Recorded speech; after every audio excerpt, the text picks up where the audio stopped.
इन्होंने ये बताया था कि जो वे लंका का राजा और वानरों का राजा, ये दोनों डर के भाग गए थे विद्याधरों से, ठीक है ना, यहाँ तक बताया था। और उनका एक भाई मारा भी गया था, माली मारा भी गया था, है ना, यहाँ तक बताया था। गौतम स्वामी ने राजा सेरनिक से आगे कहा, राजन, अब तुम लोकपालों की उत्पत्ति के बारे में सुनो। लोकपाल ये स्वर्ग में होते हैं, ये लोकपाल स्वर्ग से चलकर विद्याधर बने हैं। चैकर होगा मेरे ख्याल से, चैकर, चलकर नहीं होगा, चैकर होगा ना। राजा मगरध्वज तथा रानी अदिति के महाक्रांतिकारी पुत्र सोम को इंद्र ने पूर्व दिशा का लोकपाल तथा द्योति संग नगर के राजा नियुक्त किया। राजा मेघरथ तथा रानी वरुणा के पुत्र वरुण को इंद्र ने पश्चिम दिशा का लोकपाल तथा मेघपुर नगर का राजा नियुक्त किया। इन्होंने क्या करा, एक एक दिशा का लोकपाल और एक एक जगह का राजा नियुक्त किया। पूर्व दिशा का जो लोकपाल था वो सोम को किया उन्होंने, और उसे साथ ही साथ संग नगर का राजा नियुक्त किया। और जो दूसरा पुत्र था उसको पश्चिम दिशा का लोकपाल तथा मेघपुर राजा का नगर का राजा नियुक्त किया। इसके पास पाश नाम का एक शस्त्र था जो बहुत ही भयानक विध्वंसकारी था। राजा कंसूर्य की रानी कनकावती का पुत्र कुबेर जो महाविभूतिवान था, उसे कांचनपुर का राजा तथा उत्तर दिशा का लोकपाल बनाया। विद्याधर राजा कालाग्नि तथा रानी श्रीप्रभा का पुत्र यम अत्यंत तेजस्वी किंकंगपुर का राजा तथा दक्षिण दिशा का लोकपाल नियुक्त किया। असुर नामा नगरी के निवासी असुर कहाए, ये भवनवासी के अंदर ही हैं। हाँ, यक्ष कीर्ति नगर के निवासी यक्ष कहलाए। किन्नर ये व्यंतर देव हैं। हाँ, किन्नर नगर के किन्नर, गंधर्व नगर के गंधर्व, इसी तरह से ये उसके अपने नगर के अनुसार ही नगरवासियों के नाम से प्रसिद्ध हुए। ये भवंतरिक के अंदर आते हैं। इंद्र की प्रजा देवों की भांति ऐश कर रही थी तथा इंद्र तो उसका नाम है विद्याधर का, इंद्र तो विद्याधर का नाम है। वो इंद्र ने क्या करा, उसने विद्याधर, मैं सोच रहा कि स्वर्ग का इंद्र है, इसने क्या करा, अपनी पूरी की पूरी विद्यानगरी को, विद्याधर की नगरी को देवों के समान बनाया। जैसे देवों में लोकपाल होते हैं ऐसे इसने लोकपाल बनाए। हाँ हाँ, वो चीज है। ये कंफ्यूज में इसलिए हो रहा है, मैं ये क्या चक्कर है। तो इंद्र उसका नाम था राजा का। इंद्र स्वर्गों का राजा इंद्र नहीं है। यो इधर जो तुम्हारी ये है विजयात पर्वत, विजयात पर्वत पर क्या है, विद्याधरों की नगरी है, वहीं का जो राजा है इंद्र, उसका नाम इंद्र है। और इंद्र देवों का राजा इंद्र नहीं है। उसने क्या कर रखा, जैसा इंद्रों में होता है वो सारा का देव स्वर्ग में होता है, वो सारा का सारा उसने अपने नगरों में ऐसे ही किया। इसी तरह नगर के नाम के अनुसार ही नगरवासियों के नाम भी प्रसिद्ध हुए। इंद्र की प्रजा देवों की भांति ऐश कर रही थी। राजा इंद्र मनुष्य योनि में लक्ष्मी का विस्तार पाकर तथा लोगों की प्रशंसा सुनकर अपने आप को सचमुच में ही इंद्र मानने लगा। वह यह भूल गया कि वास्तव में इंद्र सभा, स्वर्गलोक तथा इंद्र का कोई भी अस्तित्व है तथा गर्व करने लगा।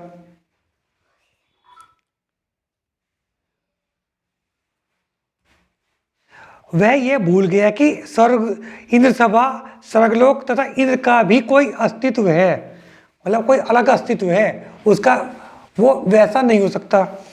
वह गर्व करने लगा कि मुझसे बड़ा और महान पृथ्वी पर कोई नहीं है। मैं सबकी रक्षा करने वाला हूँ और दोनों श्रेणियों का अधिपति इंद्र हूँ।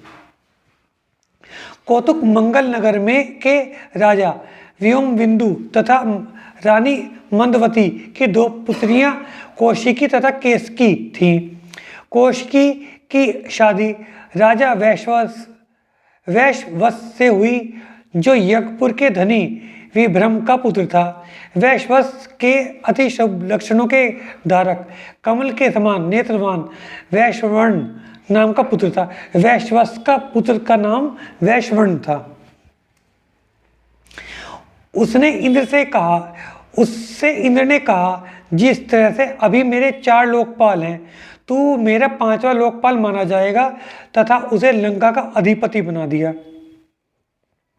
इसको राक्षसों को कोई भी डर नहीं था, उसकी आज्ञा सभी विद्याधर मानते ही थे।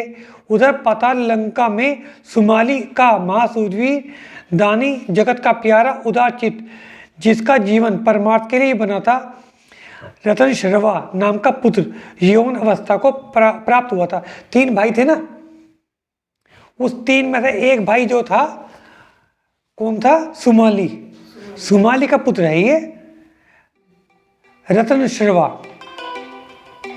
वह हर तरह की विद्याओं को साधने के लिए पुष्प नाम के वन में गया। भूत पिशाचों से भरा हुआ वह वन अत्यंत ही भयानक है। रतन शर्वा अपनी विद्या साधने लगा। उधर राजा व्योम बिंदु ने इसकी सेवा के लिए अपनी पुत्री केसकी को नियुक्त कर दिया। जब रतन शर्वा का नियम पूरा हुआ और उसने आंखें खोली, तो सामने सरल नील कमल के से सुंदर नेत्र वाली, लाल कमल से भी सुंदर मुख, कुंद के समान दंत पंक्ति भुजाएं, पुष्पों की माला से भी सुंदर मृगी के समान कोमल अधर, मोरश्री के पुष्पों जैसी सुगंधित देह राशि तथा निश्वास चंपा की कली की तरह उसके समक्ष देवांगनाएं भी जैसे पानी भरती हुई नजर आए, मानो स्वर्ग से उतरकर स्वयं लक्ष्मी रतन शर्वा पर मोहित होकर उसकी सेवा कर रही हो। उसकी निगाहें केवल रतन शर्वा के चरणों पर ही केंद्रित हैं। संसार की सभी स्त्रियों के सुंदरतम अंगों से बनी केसकी रतन शर्वा की तन मन वचन काय से सेवा करने के लिए तत्पर खड़ी है। रतन शर्मा ने दयावान होकर उससे पूछा कि तुम किसकी पुत्री हो? इस वन में अकेली क्या कर रही हो? तुम्हारा क्या नाम है? वह अत्यंत गदगद और मधुर स्वरों में कहने लगी, मैं राजा व्योम बिंदु और रानी मंदवती की पुत्री केसकी हूँ। पिता ने मुझे आपकी सेवा के लिए भेजा है। उस समय रतन शर्मा को मान स्तंभी विद्या सिद्ध हो गई थी। उस विद्या के प्रभाव से उसने वन में पुष्पांतक नाम के नगर की रचना की तथा केसकी को विधि पूर्वक ग्रहण किया। उसी नगर में रहते हुए मन वांछित भोग किए। पति पत्नी में प्रीति बढ़ती गई।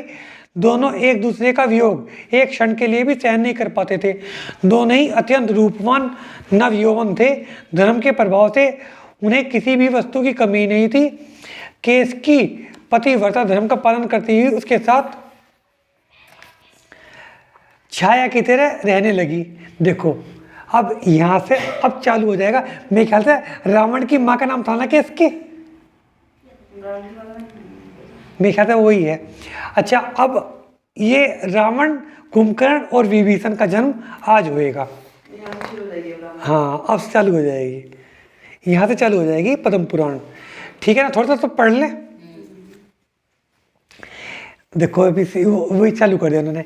एक रात्रि को जब केसकी अपनी सेज पर सो रही थी, रात्रि के तीसरे पहर में उसे 3 स्वप्न दिखाई दिए। प्रातःकाल सज धज कर वह अपने पति के पास पहुंची और उसे 3 सपनों का अर्थ जानना चाहा। एक महाबली सिंह गरजता हुआ, दहाड़ता हुआ, अनेक हाथियों को रोनता हुआ मेरे मुख में के रास्ते पेट में चला गया। दूसरा, सूर्य अपनी किरणों से अंधकार दूर करता हुआ मेरी गोद में आकर बैठ गया। जैसे तीर्थंकर की माता को 16 सपने दिखाई देते हैं ना, ऐसे ही जो ये नारायण, बलभद्र, प्रतिनारायण है, इनकी माता को भी सपने दिखाई देते हैं। चक्रवर्ती की माता को भी सपने दिखाई देते हैं। उनके सपनों के अर्थ के आधार पर यह पता चल जाता है कि चक्रवर्ती उत्पन्न होगा, नारायण उत्पन्न होंगे, प्रतिनारायण उत्पन्न होंगे, पता चल जाता है। दूसरा, सूर्य अपनी किरणों से अंधकार को दूर करता हुआ मेरी गोद में आकर बैठ गया। तीसरा, पूर्णमासी का अखंड चंद्रमा के अंधकार, रात्रि के अंधकार को अपनी कोमल तथा शीतल मधुर किरणों से दूर करता हुआ मेरे समक्ष खड़ा है। जो ये नारायण प्रतिनारायण हैं, ये इतनी तपस्या करते हैं, अगर अब इनके मन में इच्छा ना हो, निदान ना हो, तो ये उसी भव से मोक्ष जा सकते हैं। लेकिन इनके मन में संसारी भोग भोगने की इच्छा रहती है, इसलिए ये मोक्ष न जाकर ये नारायण प्रतिनारायण बन जाते हैं। हे स्वामी, आप सर्वज्ञाता हैं। स्त्रियों को पति की आज्ञा ही प्रमाण है। कृपया आप मेरे सपनों का अर्थ बताएं। तब रतन शर्मा ने केसकी को बताया, तुम्हारे 3 पुत्र होंगे जिनकी कीर्ति जगत में फैलेगी। बड़े पराक्रमी, कुल वृद्धि करने वाले, पूर्व उपार्जित पुण्य के महासंपदा को भोगने में समर्थ हैं। देवों के समान ही अपनी कांति से जीता है चंद्रमा, अपनी दीप्ति से जीता है सूर्य, अपनी गंभीरता से जीता है समुद्र, अपनी स्थिरता से जीता है पर्वत। इन सभी को जीतने वाले स्वर्ग के महासुखों को भोगकर मनुष्य भव धारण करेंगे। महाबलवान, जिन्हें देव भी ना हरा सकें, मन वांछित दान को देने वाले, अनेक शुभ लक्षणों से विभूषित वक्षस्थल वाले, जिनकी रूप की मोहिनी से स्त्रियां मोहित हो जाएंगी, जिनकी रिद्धि चक्रवर्ती के समकक्ष है, जिनके नाम मात्र से दुश्मन भयभीत हो जाएंगे। तुम्हारा प्रथम पुत्र 8वां प्रतिवासुदेव होगा। प्रतिवासुदेव का मतलब प्रतिनारायण, रावण। हाँ, वासुदेव नारायण को भी कहते हैं, इसलिए प्रतिवासुदेव का मतलब प्रतिनारायण। साहसी, शत्रुओं के मुख रूप कमल संकुचित करने वाले, चंद्रमा के समान तीनों भाई महाविकट योद्धा होंगे। युद्ध का नाम सुनकर ही उनके रोम रोम पुलकित हो उठेंगे। बड़ा भाई कुछ ज़्यादा ही भयंकर होगा, जिसकी हट पकड़ लेगा उसे प्राप्त करके ही रहेगा, उसे चंद्र भी समझा नहीं पाएगा।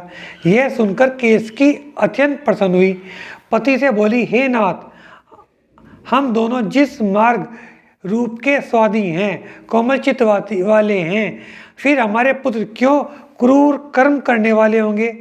आपने तो जिन वचन में तत्पर कोमल परिणामी पुत्र होने चाहिए, आपके पुत्र क्रूर तो नहीं होने चाहिए, कोमल होने चाहिए। अमृत की बेल पर विष के फूल कैसे लगेंगे?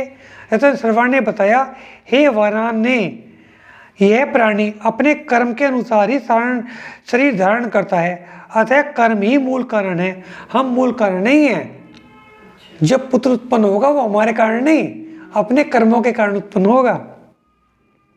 हम तो निमित्त मात्र हैं। तुम्हारा बड़ा पुत्र जिन धर्मी तो होगा, परंतु क्रूर परिणामी भी होगा। उसके दोनों छोटे भाई वीर महाधीर, जिन मार्ग में प्रवीण, शील के सागर, भले कार्य करने वाले होंगे। संसार असार है, जीवों के विहार की स्थली है, ऐसा भय उनको होगा। अतः धर्मवान, दयावान, सत्य वचन के अनुरागी होंगे। उन दोनों का ऐसा ही सौम्य कर्म उदय है। हे कोमल भाषिणी, हे दयावती प्राणी, जैसा कर्म करता है वह शरीर भी उसी तरह का धारण करता है। इस तरह धर्म चर्चा करते हुए वे दोनों राजा रानी, जिन्हें भगवान की पूजा अर्चना में लीन रात दिन जो धर्म के नियम हैं उनका सावधानी से निर्वाह करते थे। समय पर जब प्रथम जीव गर्भ में आया, तब माता की चेष्टाएं क्रूर होने लगी। हाँ, रावण है ना बड़े वाले, इच्छा होने लगी कि दुश्मनों के सिर पर पैर रख दूं, राजा इंद्र पर हुक्म चलाऊं, बिना किसी कारण क्रोध करना, कटु वचन बोलना शुरू हो गया। शरीर में कोई कष्ट नहीं, दर्पण होते हुए भी तलवार का मुंह देखना, तलवार से मुंह देखना, सेविकाओं तथा सहेलियों पर बेविजय नाराज होना, किसी पर भी विश्वास नहीं करना बढ़ता ही गया। समय आने पर बालक का जन्म हुआ। दुश्मनों के घर हिलने लगे। सूर्य के समान तेजस्वी बालक परिवार के लोगों की आंखों को देख देख कर थकती ही नहीं थी। मतलब सुंदर तो थे। घर घर बाजे बजने लगे। दुश्मनों के घरों में उत्पात होने लगा। माता पिता ने पुत्र जन्म पर बहुत ही हर्ष किया। राजा रत्न शर्मा ने बहुत दान दिया। उनके पूर्वज राजा मेघवाहन हुए। उन्होंने राक्षसों के राजा इंद्र भीम उन्हें राक्षसों के राजा इंद्र भीम ने एक हार दिया, जिनकी 1000 नाग कुमार रक्षा करते थे। वैसे ही हार नहीं था, उसे सिंपल हार नहीं था, वो एक विद्या वाला हार था जिसकी 1000 नाग कुमार रक्षा करते थे। पहले ही दिन उसे देखकर बालक ने हार उठा लिया। माता ने बालक के हाथ में हार देकर चकित होकर पुत्र को सीने से चिपका लिया। पिता ने भी इसे देखकर अचरज किया, सोचा कि बालक सच में ही महापुरुष है। बच्चे ने हार उठा लिया, एक दिन के बालक नहीं। जिस हार की 1000 नाग कुमार रक्षा करते हो, उस हार से खेलना सामान्य बालक के बस की बात नहीं थी। लगता है कि चारण मुनि की भविष्यवाणी के हिसाब से यह पुत्र प्रति वासुदेव पदवीधारी ही है। पिता ने भी अपने योगबल से देखा, फिर उसके 10 शरीर देखे, इसलिए उसका नाम दशानन रखा। उनके 10 शरीर थे नहीं, ऐसा लग रहा था। कुछ समय पश्चात कुंभकर्ण का जन्म हुआ। कुंभकर्ण कहाँ गए? 10 शरीर कैसे देखे? कुंभकर्ण को किसने मारा?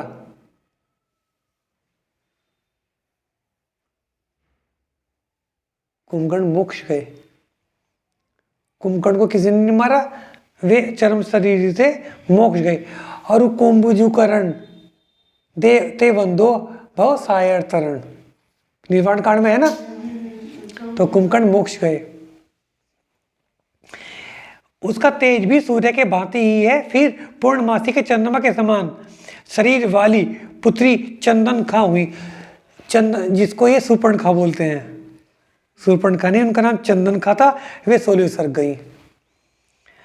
उन्होंने भी दीक्षा ली थी। अंत में विभीषण का जन्म हुआ। विभीषण भी मोक्ष गए। महासौम्य धर्मात्मा पाप रहित, मानो साक्षात धर्म की देह धारण कर ली हो। यद्यपि उनके गुणों की कीर्ति सारे जगत में फैल रही थी, फिर भी दशानन के खेल क्रीड़ाएं क्रूर और भय को देने वाले होते गए, जबकि शेष दोनों भाइयों की क्रीड़ाएं शांत स्वभाव की थी। कुंभकर्ण एवं विभीषण के साथ चंदनखा ऐसे शोभा देती थी जैसे सूर्य चंद्रमा के बीच में संध्या। रावण जब कुमार अवस्था में पहुंच चुका, एक दिन माता की गोद में लेटा हुआ था कि आकाश मार्ग से लंका का राजा वैश्रवण जा रहा था। अपनी आभा से प्रकाश फैलाता हुआ, अपनी संपन्नता का प्रदर्शन करता हुआ विद्याधरों के समूह के साथ जैसे रावण के ऊपर से गुजरने लगा। रावण ने माता से उसके बारे में जानना चाहा कि वे कौन है। बता देना जब छोड़ना होगा, है ना। बस कोई बात नहीं, पौने 9 तक कर लेते हैं। हाँ, जब क्या होगा तब। मेरे पास आज घड़ी नहीं है। कितना रह गया टॉपिक? ये टॉपिक तो थोड़ा लंबा है। ये टॉपिक तो लंबा है, बीच में रहो, हाँ भी तो पढ़ लो, है ना। सारी दुनिया को तिनके के समान समझने वाला यह गर्व से फूला, इतनी सेना सहित कहाँ जा रहा है? माता ने कहा, यह तेरी मौसी का पुत्र है। इसे सारी विद्याएं सिद्ध हैं। माँ लक्ष्मीवान है।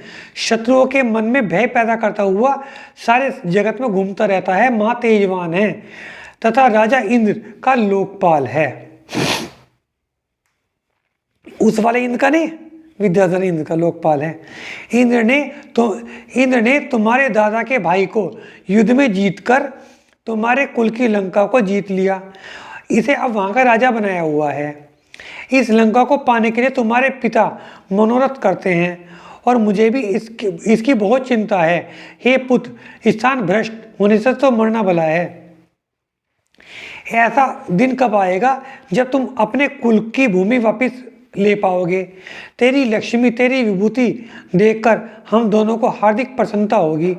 एक दिन कब आएगा जब तुम तीनों भाई को सारी पृथ्वी के स्वामी के रूप में देख पाएंगे। माता कह रही है केस की। माता के दीन वचन सुनकर आंसुओं से भीगा हुआ चेहरा देखकर पुत्र विभीषण ने कहा, हे माता, कहाँ यह राजा वैश्वर्ण विद्याधर? अगर देवता भी होते तब भी हमारे लिए कुछ नहीं है। आपने अब तक इस विद्याधर की जो प्रशंसा की सो की, अब तो वीर पर्शविनी योद्धाओं की माता महाधीर हैं एवं जिन मार्ग में प्रवीण हैं, इस संसार की क्षणभंगुरता आपसे छिपी हुई नहीं है। आप कायरों की भांति इस प्रकार के दीन वचन क्यों कहती हैं? यह जो रावण है उसकी आपको शायद खबर ही नहीं है। यह अद्भुत पराक्रम का धनी महाबली अपार शक्ति वाला है। जैसे अग्नि राख के नीचे छिपी रहती है, वह अग्नि है। यह सारे शत्रुओं को भस्म करने में समर्थ है। यह आपके मन को भी अभी पता नहीं है। यह रावण अपनी चाल से भी चित्त को जीत लेता है तथा हाथ की चपेट से पर्वतों को चूर चूर कर देता है। इसकी दोनों बाजू त्रिभुवन रूपी मंदिर के स्तंभ की तरह हैं, प्रताप के राजमार्ग हैं, स्वाभिमान रूप के अंकुर हैं। क्या आपको ज्ञात नहीं है? जब विभीषण ने यह बात अपनी माता से कही तब रावण बोला, हे माता, गर्व के वचन नहीं कहने चाहिए, परंतु आप निसंदेह आपके संदेह के निवारण के लिए मैं सत्य कह रहा हूँ। ये सारे विद्याधर मिलकर एक साथ आ जाएं और मुझसे युद्ध करें, तब भी मैं सबको एक ही भुजा से जीत लूँगा। हमारे विद्याधर कुल में विद्या के साधन ठीक ही हैं, इसे सिद्ध करने में कोई शर्म नहीं है। जैसे विद्याधर विद्या की आराधना करते हैं, हमें भी करनी चाहिए। ऐसा कहकर रावण ने माता पिता को नमस्कार किया तथा दोनों भाइयों को हाथ पकड़कर नवकार मंत्र का उच्चारण करता हुआ विद्या साधने को चल दिया। माता पिता ने उसे आशीर्वाद दिया। इस प्रकार मांगलिक संस्कार वाले दशानन ने स्थिर चित्त तथा हर्ष के साथ भीम नाम के महावन में प्रवेश किया। वह वन इतना भयंकर है कि मनुष्य तो क्या, देवता भी उसमें घुसते हुए डरते हैं। इसकी भयंकरता पूरी पृथ्वी में मशहूर है। ये तीनों भाई साफ धोती और दुपट्टा धारण कर शांत भावपूर्वक बाह्य वातावरण से अपना ध्यान हटाकर विद्या सिद्ध करने के लिए तप करने लगे। 1.5 दिन में अष्टाक्षर मंत्र के 12 लाख जाप पूर्ण कर सर्वकाय प्रदायिनी विद्या तीनों भाइयों ने सिद्ध कर ली। अब तीनों को अन्न इत्यादि की चिंता नहीं रही। इस विद्या से मन वांछित आहार समय पर मिल जाता है। अब इन्होंने बाहर जग से अपना सारा संबंध तोड़ लिया और स्थित चित्त से सहस्र कोटि षोडशाक्षर मंत्र का जाप करने लगे। पहले तो उन्होंने वो कर लिया कि भूख की चिंता ही ना रहे। उसके बाद फिर दूसरा विद्या सिद्ध करने लगे। उस समय जम्बूद्वीप का अधिपति अनावर्ती नाम का यक्ष अपनी स्त्रियों के साथ क्रीड़ा करते हुए वहां पहुंचा। उनकी देवांगनाएं तीनों भाइयों को देखकर मोहित हो गईं और आपस में चर्चा करने लगी। ये राजकुमार जैसे युवक जिनके शरीर अति कोमल कांतिधारी हैं, वस्त्राभूषण को छोड़कर इस विकट वन में तपस्या कर रहे हैं। उनका तप खराब करने के लिए उनको कहने लगी, हे मूर्ख बालकों, तुम्हारा सुंदर शरीर तो भोगने के लिए बना है, योग के लिए नहीं। क्यों तप में समय बर्बाद कर रहे? उठो, घर जाओ। पर इन बातों का उन तीनों पर कोई प्रभाव नहीं पड़ा। इसके बाद यक्ष अनावर्ती ने काफी कोशिश की, परंतु तीनों पर कोई फर्क नहीं पड़ा। तो यक्ष नाराज हो उठा कि जम्बूद्वीप का स्वामी तो मैं हूं, तुम किस लिए यह तथा क्यों यह भयानक तप कर रहे हो तथा किसका ध्यान कर रहे हो? जब इस बात को तीनों भाई ने अनसुना कर दिया तो यक्ष ने अपने सेवकों से को उपसर्ग करने की आज्ञा दी। किंकर जो स्वभाव से बड़ा क्रूर सब होते हैं, आगे मिलते ही भयानक उपद्रव करने लगे। सब बन के उनके शरीर पर लिपट गए। भयानक शब्द जिनको सुनकर साधारण व्यक्ति तो बहरा ही हो जाए। दावानल चारों ओर पानी ही पानी तथा माया के अपने सभी तरीके आजमा लिए और यह भी दिखा दिया कि पुष्पांतक नगर पूर्ण रूप से जलकर भस्म हो गया है। तब राजा रतन सर्वा को बाकी सभी परिजनों के साथ बांधकर ये उन्हें दिखा रहे, ऐसा हो नहीं रहा, उन्हें दिखा रहे ताकि उनके है ना तब टूट जाए। बाकी परिजनों के साथ बांधकर मरणांतक कष्ट दिए जा रहे हैं। माता केसकी विलाप कर रही हैं कि पुत्र तुम तो कहते थे सारे विद्याधरों को एक हाथ से मार सकते हो, परंतु देखो यह चांडाल किस तरह के कष्ट पहुंचा रहा है, उसका भी प्रभाव नहीं पड़ा। तो माया से पिता रतन सर्वा का सिर काट दिया। फिर तीनों भाइयों के सर काटकर पृथ्वी पर फेंक दिए, परंतु तीनों भाइयों की तपस्या भंग नहीं हो सकी। विभीषण तथा कुंभकर्ण तो थोड़े विचलित भी हुए, पर रावण अड़ी ही रहा, इसलिए रावण को अनेक विद्याएं सिद्ध हो गई। मंत्र के नियम पूरे होने से पहले यह विद्या सिद्ध हो गई। ऐसे पूर्व उपार्जित कर्मों के पुण्य से संभव होता है। कर्म ही संसार का मूल कारण है। कर्मानुसार यह जीव सुख दुख भोगता है। समय पर उत्तम पात्रों को विधि पूर्वक दान देना, जीवों पर दया दिखाना, अंत समय समाधि मरण करना, समय ज्ञान की प्राप्ति इत्यादि। कई लोगों को तो यह विद्या बहुत समय तक ध्यान करने पर भी नहीं मिलती, किसी को एक क्षण में यह सिद्धि प्राप्त हो जाती है। यह सब कर्मों का ही प्रभाव है। जिनवाणी जग मैया जन्म कुमेर दो, जिनवाणी जग मैया जन्म दुख मेट दो, जन्म दुख मेट दो, रण दुख मेट दो, जिनवाणी जग मैया जन्म दुख मेट दो। समोसण सा महल तुम्हारा हर जैसे भैया, समोसण सा महल तुम्हारा हर जैसे भैया, कौन कौन से पुत्र तुम्हारे तीर्थंकर से, जन्म दुख मेट दो, जिनवाणी जग मैया जन्म दुख मेट दो। सात तो छह द्रव्य बताए उपकारी, सात तो छह द्रव्य बताए उपकारी मैया, जो भी शरण में आया उसकी पार लगा दी, जन्म दुख मेट दो, जिनवाणी जग मैया जन्म दुख मेट दो। संकट मोचन नाम तुम्हारा तुम हो जग की मैया, संकट मोचन नाम तुम्हारा तुम हो जग की मैया, हाथ जोड़कर शीश नवाऊं पढ़ूं तुम्हारे भैया, जन्म दुख मेट दो, जिनवाणी जग मैया जन्म दुख मेट दो।